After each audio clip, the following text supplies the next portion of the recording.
esse trabalho que vocês fizeram, pouca gente lembra, porque você tem uma população muito nova já chegando aí, mas nós estamos falando de muito pouco tempo, de 20 anos atrás, 20 alguma coisa. 22, 23 22, anos. é muito pouco, 2 décadas, porque isso era um faroeste. Era um faroeste. E o Espírito Santo era um faroeste. A Polícia Federal já poderia estar atuando contra essas facções, né? Mas ela absolutamente não tem pessoal para isso. O efetivo da Polícia Federal é muito pequeno para as atribuições que ela recebe. Falta investimento? O governo federal não está investindo. Não faz a parte dele. Ele não quer gastar tempo nem dinheiro com a Polícia Federal. Olá, pessoal. Estamos aqui para mais um episódio do nosso podcast. Hoje com um convidado que, para mim, é uma das pessoas mais inteligentes que eu já conversei na vida. Uma pessoa que tem um conteúdo fantástico. Estamos aqui com meu amigo Henrique Erkenhoff. Tudo bem, Henrique? Tudo bom? Meus cumprimentos também à audiência. Eu que agradeço a sua presença aqui. Falar que é uma honra para ter você aqui no nosso podcast para falar um pouco da sua vida pessoal e um pouco da sua vida profissional também e algumas histórias que você vivenciou ao longo dessa trajetória que você tem. Henrique, queria primeiro falar o seguinte, você hoje está advogado e um advogado extremamente competente, mas você já foi procurador da República, já foi desembargador federal, já foi secretário de segurança, você é professor de mestrado, de doutorado, eu esqueci alguma coisa aí? Na verdade é que você não pegou o comecinho, né? Eu tenho a carteira assinada desde os 14 anos, naquela época era permitido, né? Não sei o que é desemprego. Fui funcionário de segundo grau, né? da Justiça Federal. Fui procurador do município de Vitória, da UFES e do INSS. Fui também professor da UFES por 10 anos. Então, esqueci bastante coisa. Mas eu te conheci procurador da República aqui em Vitória, lá nos idos dos anos 2000, acredito que era, mais ou menos. Mas por aí. E depois você foi para São Paulo para ser desembargador federal pelo 5º, não foi? Na verdade, eu fui para lá promovido a procurador regional da República, que é o equivalente ao procurador de justiça. E aí depois eu fui, depois de alguns anos nessa condição, disputei o 5º constitucional do Ministério Público e entrei no TRF3. Isso, que é em São Paulo. Sede em São Paulo, né? Sede de São Paulo. Sede de São Paulo. E aí eu vou te falar, hoje os candidatos ao 5º, eu falo pela ordem, eles fazem uma verdadeira via crucis no conselho para poder pedir voto, nos próprios desembargadores para poder pedir voto, e você não pediu licença, você pediu exoneração. Me conta o que aconteceu aí. Eu tenho 4, 5 versões diferentes e todas verdadeiras. Tá? Um pouco, né, dessa história, quando eu fui promovido a procurador regional da República e tive que me mudar para São Paulo, daqui a pouco comecei a não me sentir bem com aquilo e colocava a culpa no trabalho em segundo grau, em segunda instância, porque o Ministério Público, em primeiro grau, acompanha a polícia para lá e para cá, participa das investigações, das operações, tem adrenalina. E quando você vai trabalhar junto a um tribunal, é ficar dando parecer, né? Então, não tem essa adrenalina, não. Aí eu botava a culpa nisso. Cheguei a fazer uns concursos para cartório, passei, mas na hora de tomar posse eu não quis. E depois, quando apareceu essa vaga no 5º, eu resolvi disputar e consegui ser escolhido. Mas essa mudança de trabalho resolveu esse problema por pouco tempo. Porque, claro, eu cheguei lá, tinha 8.000 processos, então eu podia me afundar em trabalho e gastar minha energia toda ali. Mas o que aconteceu depois de 2 anos e meio é que eu tinha zerado o meu estoque, eu não tinha mais processo, acostumado a trabalhar num ritmo muito mais forte, e eu só recebia a distribuição, né, diária. E às vezes tinha dia, inclusive, que não tinha distribuição. Então, vamos dizer assim, aquilo que o trabalho ocupava, aquele vazio que eu ocupei com o trabalho, começou a voltar, né? E eu não sabia bem o que era. Depois que eu voltei é que ficou claro. O que eu queria era voltar para o Espírito Santo. Você estava com saudade da terra. A culpa não era do Ministério Público, a culpa não era do Judiciário, a culpa é do Espírito Santo. Eu não consigo viver feliz fora daqui. E aí você veio numa adrenalina, porque você veio para ser secretário de Segurança Pública. Quer dizer, aí quando veio esse convite para secretário de Segurança Pública, eu falei, olha, é a hora de eu tomar uma decisão na minha vida.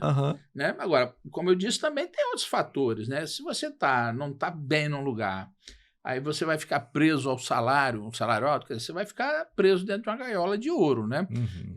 E eu não tinha perspectiva nenhuma de me aposentar, porque começaram esses critérios de idade, né? Então, eu tenho lá quase 35 anos só de serviço público, mas minha aposentadoria por causa da idade, porque eu virei desembargador com 39 anos. Novo. Até completar 60, eram mais 20 anos trabalhando ali. E daqui a pouco já vai virar 65 e 70, e daqui a pouco a aposentadoria não chegava. Voluntária não existe mais, é só aquela compulsória. Né? Então, eu não tinha perspectiva alguma de me aposentar, embora já tivesse tempo de serviço. Então, não fazia sentido você ficar agarrado onde você não está se sentindo feliz, se você não tem perspectiva de sair dali e só por causa do salário, da aposentadoria integral, etc., isso não se justificava. E aí bate uma outra questão. É que eu não tenho filhos, né, não sou casado, tive meus relacionamentos, mas não estava solteiro na época, sem filhos, não tenho um pinto para dar água, não tenho responsabilidade sobre ninguém, porque é claro, né? Se você tem uma família, um filho, você né? tem umas responsabilidades, você se preocupa mais. Agora, eu não tinha preocupação comigo só, né? Então, assim, para mim não era um problema.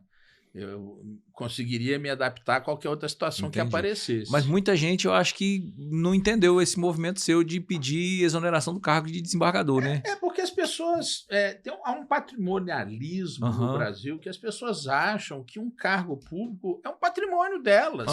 Então as pessoas me olhavam como se eu tivesse colocado fogo no meu apartamento. É mais ou menos isso também que eu imaginei na época. As pessoas ficavam indignadas com aquilo, né? Assim, eu parecia um louco completo, mas como eu disse, assim, olha, meu padrão de vida não caiu, há muito tempo eu não gasto o que eu ganho, né? Então Não, e hoje você é um advogado extremamente de sucesso, bem sucedido, acho que não perdeu nada financeiramente, mas assim, a questão do cargo, entendeu? Isso muita gente fala, meu Deus, porque muita gente vislumbra chegar lá um dia e você chegou e abriu mão disso, entendeu? Essa é a grande questão. Mas isso... Então, você tem questão de vaidade, você tem a questão das pessoas quererem ter poder, existe, claro, um salário excelente, uma remuneração excelente, aposentadoria integral, então você tem, como falei, uma gaiola de ouro para você. Mas se você precisa dar um passo para cuidar da sua felicidade, né, para você ficar bem no mundo, você vai ter que fazer escolhas. Eu sei que muita gente não tem coragem ou simplesmente não pode mesmo, porque, como eu disse, na hora que você tem filhos para cuidar, né, uma família que depende de você para sobreviver, pensa em outras situações. Você tem que tomar mais cuidado, né? A responsabilidade aumenta muito, você não pode se arriscar, porque você tem outras pessoas. Agora, eu não. Se eu não conseguisse me colocar na advocacia, eu ia viver do que eu tinha e pronto. Estava resolvido. E que você, como procurador aqui, eu lembro você trabalhando em alguns casos emblemáticos aqui. Teve algum que você fala assim, esse foi o caso mais emblemático, mais assim, cabeludo que eu peguei e que você te deu satisfação de resolver, te deu satisfação de trabalhar nele? Houve dois casos particularmente importantes, né? Primeiro, logo que eu tomei posse, eu já cheguei lá, em cima da minha mesa estava uma quantidade de documentos que haviam sido apreendidos por um delegado e um promotor, fizeram a busca e apreensão com relação a uma instituição que, vamos dizer, estava ligada, segundo essa documentação, a grupos de extermínio. E esse problema de grupo de extermínio era uma coisa que o Brasil enfrentava. O Brasil inteiro enfrentava esse problema, né? De supostos criminosos sendo executados no meio da rua, jogava o corpo na rua mesmo, geralmente assim com um cartaz, uma caveira e 2 tíbias cruzadas, escrito EM, né, Esquadrão da Morte, e às vezes explicavam lá, esse não rouba mais, e qualquer coisa assim. Então, assim, isso era uma epidemia no Brasil. O Espírito Santo teve milhares de execuções desse tipo. Aqui nós tínhamos a Lecoque. Aqui era a Lecoque, que tinha no Rio de Janeiro, mas eram independentes e tal. Mas o problema não era a instituição em si, mas o que acontecia, né, em torno daquilo. E ali a gente recebeu essa documentação e percebemos o quê? Que todo mundo, todos os membros do Ministério Público que tentaram enfrentar o Esquadrão da Morte mediante apuração criminal, tinham até obtido condenações, mas não conseguiam parar o movimento, né? Essa tendência. Então, nós tivemos isso aqui no Espírito Santo mesmo. Elias Faisal conseguiu lá mais de 1000 anos de condenação, naquela época as penas nem eram tão grandes como são hoje, né? O Hélio Bicudo em São Paulo. Então, assim, nós tivemos muitas tentativas nessa direção, de um confronto direto. Mas o que a gente avaliou, o que eu percebi?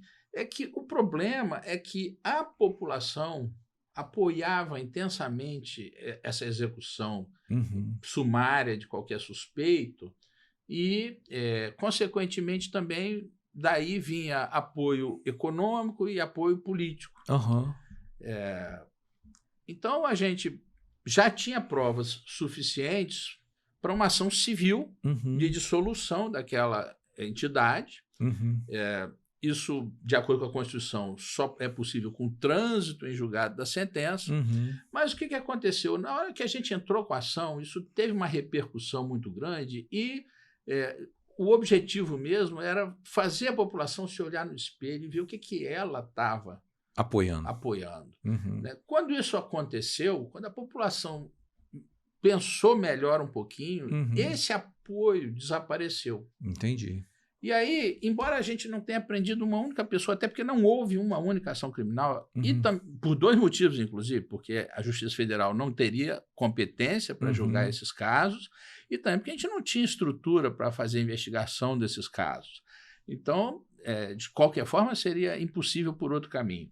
Mas dessa maneira que a gente fez, o que aconteceu embora ninguém tenha sido preso, mas a falta do apoio fez com que rapidamente esses grupos de extermínio baixassem a atividade. E se dissipassem, né? Porque... eles se dissiparam. De certa forma, ele foi extinto, né? Acabou. Acabou. E aí eu te falo o seguinte, você chegando na Procuradoria da República, jovem, recém concursado, você não sofreu alguma pressão? Porque eu falo porque na Lecoque que eu sei que tinham empresários, advogados, delegados, promotores, juízes que faziam parte. Você não sofreu pressão ou não teve medo em determinado momento? Olha, assim, eu devo ser meio doido ou qualquer coisa assim. Eu não tenho medo da morte, não. Então, assim, não adianta me ameaçar com isso, porque isso não seria um problema. Mas a verdade eu nunca pensei nessa questão. Né? Eu sempre trabalhei de uma forma estritamente profissional, né? Não é ideológica nem nada, então tem uma documentação. Eu, por lei, sou obrigado a tomar providência, sou pago e muito bem pago para cumprir a lei e pronto, né? E eu cumpro. Não quero saber consequências que poderão vir para mim. Né? Então, assim, se alguém pensou, né, em me fazer mal, desistiu. Desistiu, graças a Deus. Né, não foi para frente, não. Mas eu falo assim, esse caso, eu lembro dele, mas você teve um outro caso que você participou também que foi muito importante aqui no estado, né? Aí depois, algum tempo depois, apareceu um problema aqui, assim, do crime organizado que havia tomado conta do estado, né? Todas as instituições públicas estavam dominadas. Quem não participava ficava encurralado. Né? Aí criou-se, na verdade, o movimento Reage Espírito Santo, que era composto por quem? Quer dizer, OAB, naquela época liderada pelo Agezano da Costa Pereira, o movimento Espírito Santo em Ação, vários líderes religiosos, né, de diversas religiões, grupos de entidades, né, sociais, defensores de direitos humanos, etc., eles criaram um movimento e conseguiram, junto ao governo federal, a promessa de que o governo federal iria intervir no Estado do Espírito Santo para acabar com aquilo. Mas o que aconteceu é que, durante a intervenção da União em algum Estado, não é possível emendar a Constituição. É um estado de exceção. Então, o governo queria fazer reformas na Constituição e acabou não cumprindo a promessa. Isso gerou o pedido de demissão, o ministro da Justiça se demitiu diante disso, né? Criou-se um mal-estar enorme e o governo federal, sem saber exatamente o que faria, né, diante daquela situação, como um prêmio de consolo, criou uma força-tarefa, que na época foi chamada de Missão Especial de Combate ao Crime Organizado. E eu fazia parte dela, né? A situação tinha alguma semelhança com aquela outra, né, dos grupos de extermínio, mas tinha uma diferença muito grande, porque ela dominava toda a gestão pública, como eu falei, e a população também. A população já tinha perdido completamente a esperança de que aquilo se resolvesse de alguma forma. Aí, é claro, nesse caso, a gente tinha atribuição, em boa parte dos casos, para mover ações criminais, ações de improbidade, etc., mas também ficou muito claro para a gente que, se a gente ficasse tentando punir um a um, nós não conseguiríamos, não daria tempo. Não andaria. Não há estrutura suficiente, essa não é uma boa estratégia. Então, quem for da época vai se lembrar, houve, na verdade, muito poucas prisões, e essas prisões nem foram por muito tempo. Não era essa a lógica. A lógica foi dar à população novamente o ânimo e a coragem para se manifestar. Porque, já dizia Ulisses Guimarães, a única coisa que político corrupto tem medo é o povo na rua. É o povo na rua. Então, na hora em que a população capixaba começou a perceber que aquilo não era invencível, ela veio junto. Então, assim, no começo, eu só ouvia gozação de todo mundo, sofria bullying, porque todo mundo me achava um doido, que aquilo nunca ia dar certo, nunca chegaria a lugar nenhum, porque as pessoas acreditavam, né, que aquele grupo era invulnerável. Entendi. Na hora que a gente simplesmente mostrou, não, existe esperança, tem como ir, etc., a população se movimentou, né, veio junto no apoio e nós conseguimos realmente debelar, né? Claro, sempre sobram algumas pessoas, e é claro, quem era corrupto não deixou de ser corrupto, mas ele não conseguiu mais, por exemplo, se reeleger, ou não conseguia mais atuar com aquela liberdade. Não, e eu falo o seguinte, esse trabalho que vocês fizeram, pouca gente lembra, porque você tem uma população muito nova já chegando aí, mas nós estamos falando de muito pouco tempo, de 20 anos atrás, 20 alguma coisa. 22, 23 22, anos. é muito pouco, 2 décadas, porque isso era um faroeste. Era um faroeste. E o Espírito Santo era um faroeste. E aí eu falo assim, eu sei porque a gente viajava, você ia para São Paulo, para Belo Horizonte, quando você entrava no táxi do Espírito Santo, os caras riam da gente, sabe? Isso era um negócio muito maluco. E hoje o Espírito Santo é extremamente respeitado. É um estado nível A, primeiro lugar em gestão e tudo. Então eu falo o seguinte, que bom que esse trabalho que nasceu lá deu frutos, porque se não tivesse dado frutos também, toda a reputação que vocês tinham na época, né, tinha ido por água abaixo. Porque, por exemplo, a Xerox, isso a gente pode falar, né? A Xerox sendo extorquida... Ela foi embora por isso. Embora. Ela falou, não vou pagar propina no Estado do Espírito Santo, eu lembro disso. Né? E não é nem porque ela só não quisesse, não, é porque ela tem um controle muito estrito, né, nos Estados Unidos. Então ela não podia mesmo, nem que ela quisesse pagar propina, e ela foi obrigada a ir embora do Estado. Né?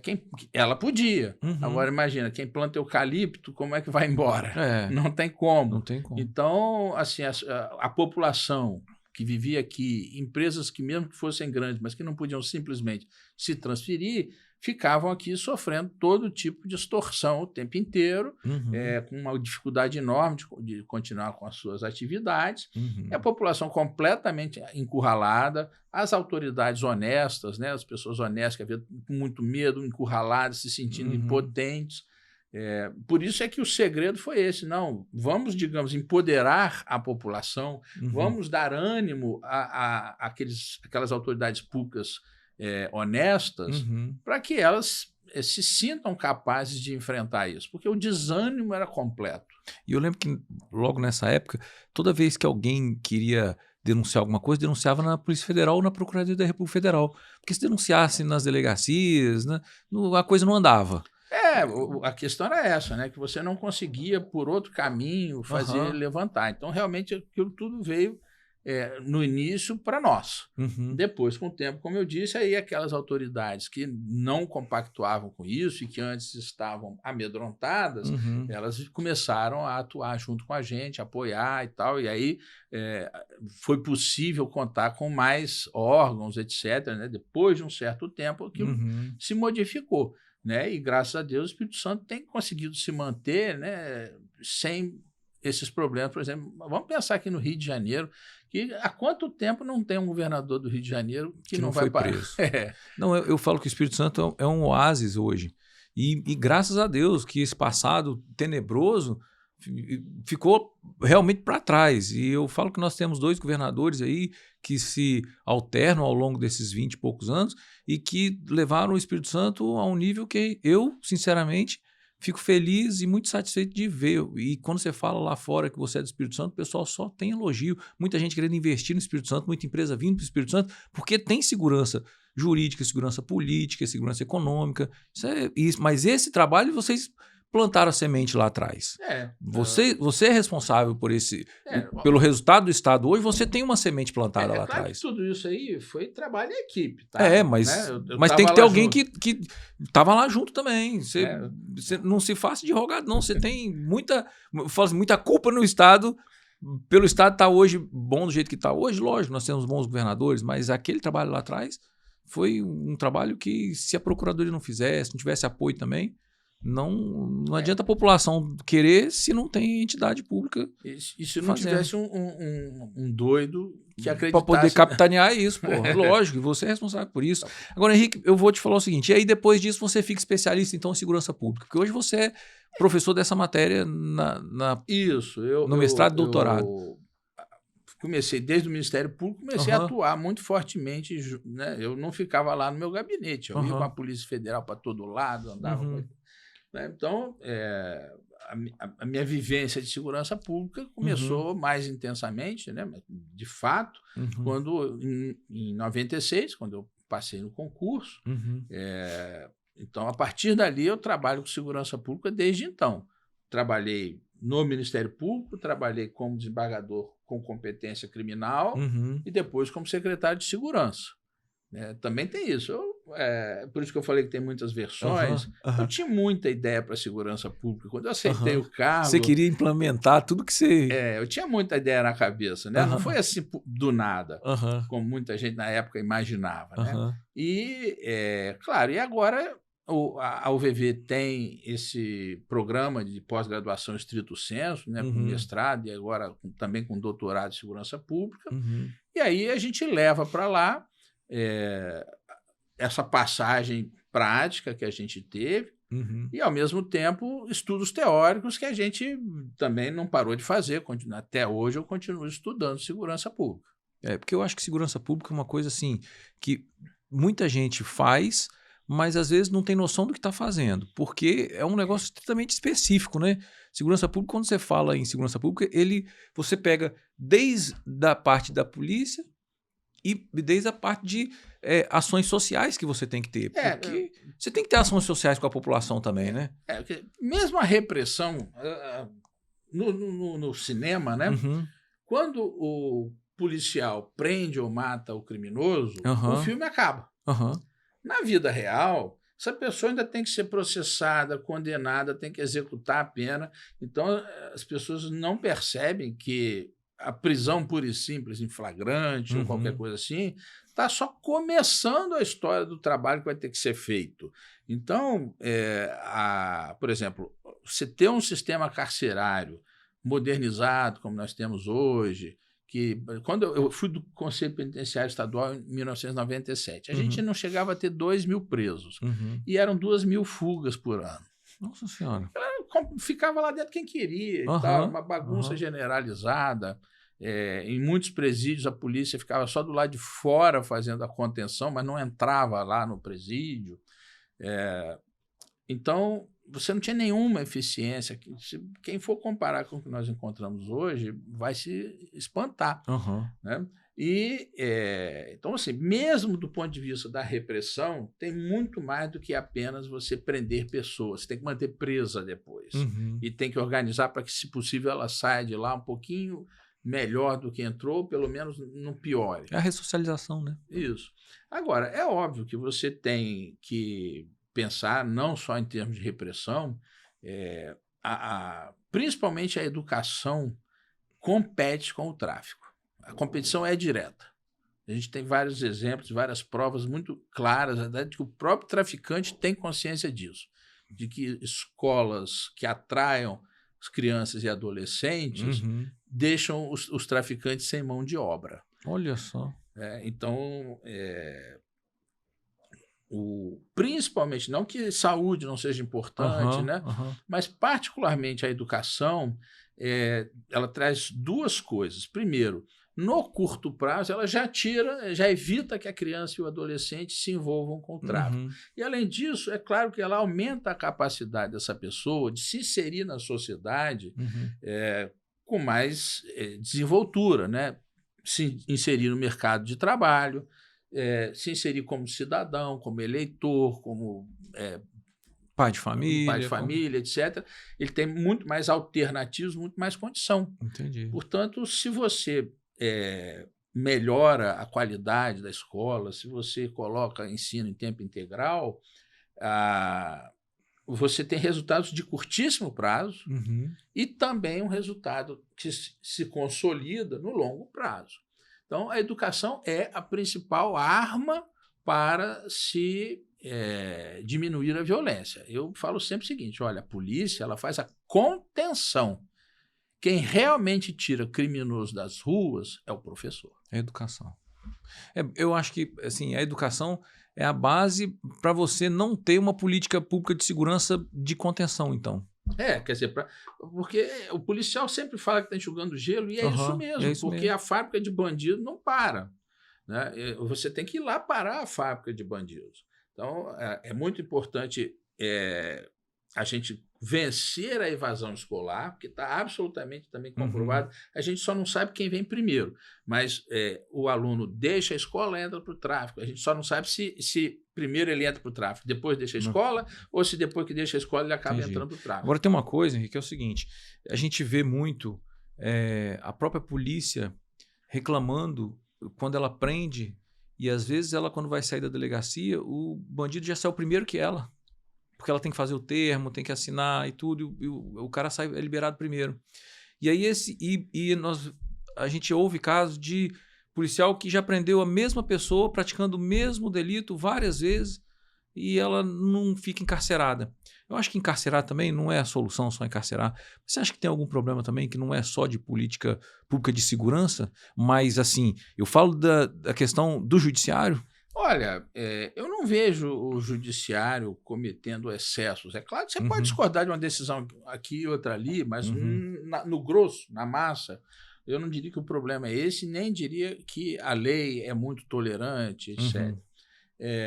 Nós temos várias falhas aí. Por exemplo, uma das coisas muito comuns é que a pessoa tem várias passagens pela polícia, mas isso não chega como informação ao juiz. Não, mas como não chega se ele tem a ficha pregressa dele, a FAQ na hora que... É que a FAQ, eu não sei se mudou, mas era alimentada assim. O escrivão, quando fazia um indiciamento, uma prisão em flagrante, mandava um ofício, e esse ofício era alimentado à mão. Quando eu era secretário, era assim. Então, tinha 70 mil ofícios lá acumulados. Entendi. E quando eu era do Conselho Penitenciário, por exemplo, quando a gente pedia a folha de antecedentes para poder saber se a pessoa podia ser solta, nem o crime pelo qual ele era cometido constava na folha. Oh, meu Deus. Então, chega a folha, às vezes, para o juiz limpinha. Entendi. Por quê? Porque não é alimentado, esse sistema não é automatizado, ou não era, pelo menos, eu não posso afirmar hoje que não tem uma automação, mas não era automatizado. não havia mão de obra para fazer isso, né? E aqueles ofícios iam empilhando lá, sem que ninguém enfrentasse o problema. Eram milhares mesmo, assim como também mandados de prisão em aberto, eram 70 mil, se eu não estou equivocado. É muito, é muito. E, assim, o Brasil optou, não é a polícia nem o judiciário, o Brasil optou por trocar qualidade por quantidade de prisões. O que eu quero dizer com isso? A gente aposta demais na prisão em flagrante, o que parece uma coisa genial, né? Logo teve uma resposta. Mas na prisão em flagrante, você não colhe as provas com antecedência e naquele barata voa ali, você não sabe quem estava com o quê e depois as provas somem. Verdade. Então, há uma tendência de você ter uma fragilidade da prova quando você privilegia a prisão em flagrante. Além disso, é o criminoso que escolhe ser preso, não é o policial que saiu. Não, eu preciso hoje prender aquele criminoso mais perigoso, mais violento, mais atuante, que está realmente plantando terror. Não, ele pega, de um modo geral, o incompetente, o inexperiente. Alguns que estão ali para isso mesmo, é o caso, né, no tráfico, eles deixam lá uma pessoa sem arma, com pouca droga e sem dinheiro. Para ser o boi de piranha ali. Ele está ali para ser preso. Então, você aumenta a quantidade de prisões, mas não está prendendo as pessoas mais importantes e não tem uma prova formada antes e não consegue formar essa prova depois. Então, há uma fragilidade de provas e o criminoso, não é que ele seja inocente, mas ele não é o mais importante de prender. Né? Então, que adianta eu ficar só levando vaporzinho para dentro da cadeia e não pego nem o gerente da boca? Entendi. Isso é um problema, porque o que acontece é que essas pessoas às vezes se escondem e são bem assessoradas, tem gerentes do tráfico que não descem para poder se botar a cara, é o que você está falando realmente, entendeu? Então esse não vai ser preso realmente. A partir de um certo nível, os traficantes não ficam perto da droga. Você nunca vai conseguir prendê-lo, porque, pelo menos não em flagrante, porque ele nunca vai estar carregando consigo uma arma de fogo ou droga. É o que nós estamos vendo agora, Comando Vermelho infiltrado em empresas, rede de posto de gasolina. Então, sim, é um negócio... É monstruoso isso, entendeu? Inclusive, isso não é nada novo, né? Essa história de posto de gasolina, eu tenho conhecimento, acho que desde 2003. Que tem esse problema, né? Esse problema. Desculpe, de 2013. Então, isso é coisa antiga. Né? Esse uso de fintechs também já era conhecido, né? Então, isso é óbvio, né? Qualquer organização criminosa vai precisar lavar dinheiro. E eles estão se especializando em determinadas áreas. Esse é o grande problema. Eles vão ocupando os espaços, né? Por isso que o crime está organizado muito mais do que era. A cada dia fica mais organizado. Porque esse é outro fenômeno. Anos atrás, essas organizações, essas facções, por exemplo, elas não tinham nem de longe a maturidade que elas atingiram hoje. Entendi. E elas, mesmo assim, não têm a maturidade das organizações do tipo mafioso da Itália. Por quê? Olha, porque a Cosa Nostra, por exemplo, tem séculos de existência. Ela está na enésima geração. As facções criminosas no Brasil estão ainda lideradas por seus fundadores. Ainda não houve aquela substituição de uma geração para outra. Entendi. Então, elas não estão tão maduras, mas vão amadurecer. Se a gente não tomar providências, elas vão ficar cada vez mais difíceis de combater. Você acha que a segurança pública no Brasil e no Espírito Santo estão trabalhando para poder cada dia mais tentar combater isso? Olha, no Espírito Santo, sim. Sim. No Brasil, não. Entendi. E o governo federal não faz a parte dele, que quer fazer emenda constitucional, não precisa. A Polícia Federal já tem atribuição de atuar nos delitos interestaduais que exijam repressão uniforme. Então, a Polícia Federal já poderia estar atuando contra essas facções, né? Mas ela absolutamente não tem pessoal para isso. O efetivo da Polícia Federal é muito pequeno para as atribuições que ela recebe. Falta investimento? O governo federal não está investindo. Não faz a parte dele. Ele não quer gastar tempo nem dinheiro com a Polícia Federal. Então, aquilo que já deveria há muito tempo estar sendo feito, porque existe autorização constitucional para isso, né? Podemos fazer uma reforma? Podemos, na Constituição. Mas ela não é necessária para que a União faça a sua tarefa e que ela não está fazendo. Né? E a União nunca quis essa pauta da segurança pública. Por quê? Porque na segurança pública não tem pauta positiva. Né? Se você é secretário de esporte, você só sai no jornal distribuindo bola de futebol, rede de vôlei, camisa de uniforme. Né? Então você está sempre num lugar com pauta positiva na imprensa, onde for. E segurança pública é só aquele capeteiro. Né? Morreu tantos nessa semana, foram assassinados tantos, crise. Pegaram droga, pegaram caminhão de carga de droga. É um problema realmente. Eu acho que você ser da segurança pública, como você foi aqui no estado, deve ser um trabalho extremamente árduo, porque toda hora é jornal, eu acho, e toda hora é cobrança, né? Assim, especificamente quando eu estava como secretário de segurança, eu trabalhava da hora que eu acordava, da hora que eu dormia, sábado, domingo, feriado. Meu Deus.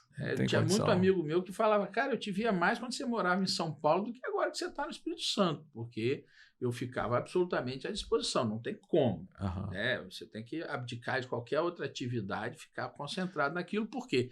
Porque mais de 10 mil policiais dependem do seu ritmo de trabalho para que eles possam trabalhar também. Não, até porque essas crises não tem hora para acontecer, né? E assim, e vamos entender, não é o secretário de segurança que vai fazer nada. Você pode dar as diretrizes estratégicas, mas o policial lá na ponta é que é o responsável por todo esse trabalho na prática. Né?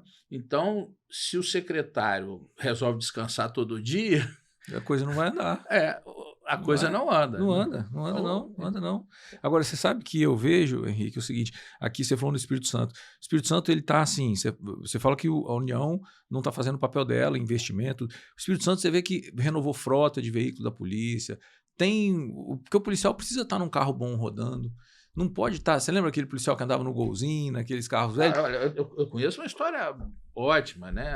Sequestraram, naquela época era moda sequestrar, sequestraram a filha de um homem muito rico. Eu prefiro não falar o nome dele. Sequestraram, e aí o delegado que foi investigar, era meu amigo, chegou lá num carro velho, na hora de ir embora o carro não dava partida. Puxa, aí o pai da vítima teve que empurrar o carro, ele deve ter imaginado, é com esse equipamento que estão tentando salvar minha filha. Né? Não tem condição.